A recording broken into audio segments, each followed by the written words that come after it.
இலங்கையில் அதிக அளவான தொழுநோயாளிகள் கொழும்பு மாவட்டத்திலேயே பதிவாகியுள்ளதாக சுகாதார அமைச்சர் நலிந்த ஜெயதிச தெரிவித்துள்ளார். தேசிய தொழுநோய் மாநாடு இன்று கொழும்பு சின்னமன் கிராண்ட் ஹோட்டலில் ஆரம்பமானது. இதன் ஆரம்ப நிகழ்வில் ஜனாதிபதி அனுரகுமார திசாநாயக்க கலந்து கொண்டார். இந்த மாநாட்டில் உரையாற்றிய சுகாதார அமைச்சர், இலங்கையில் புதிதாக அடையாளம் காணப்பட்டுள்ள தொழுநோயாளிகளில் சுமார் 40% மேல் மாகாணத்தில் இருந்து பதிவாகியுள்ளதாக குறிப்பிட்டுள்ளார்.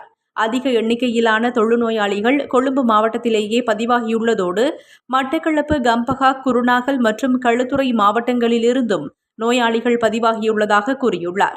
இலங்கை 1995ஆம் ஆண்டில் தொழுநோயை ஒழித்த போதிலும் அந்த பயணம் இன்னும் நிறைவடையவில்லை என குறிப்பிட்ட அமைச்சர், புதிய நோயாளிகள் அடையாளம் காணப்பட்டு வருவதாகவும் தெரிவித்துள்ளார்.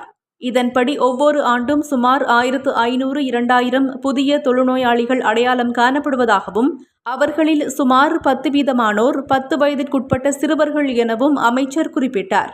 அதன்படி 2035ஆம் ஆண்டுக்குள் இலங்கையை தொழுநோய் அற்ற நாடாக மாற்ற தற்போதைய அரசாங்கம் திட்டமிட்ட வகையில் நடவடிக்கைகளை எடுத்து வருகின்றது. நோய் பரவுவதற்கு காரணமான நோயாளிகளை முன்கூட்டியே கண்டறிதல், வைத்தியசாலை கட்டமைப்பால் நோயாளிகளுக்கு வழங்கப்படும் சிகிச்சை மற்றும் வசதிகளை மேம்படுத்துதல், அங்கவீனமுற்றவர்களுக்கான முறையான புனர்வாழ்வு திட்டங்களை செயற்படுத்துதல் போன்றவை மேற்கொள்ளப்பட்டு வருகின்றன. தொழுநோய் பரவலுக்கு முற்றுப்புள்ளி வைக்கும் முயற்சிகளை இந்த மாநாடு மேலும் வலுப்படுத்தும் எனவும் சுகாதார அமைச்சர் நலிந்த ஜெயதிச நம்பிக்கை வெளியிட்டுள்ளார்.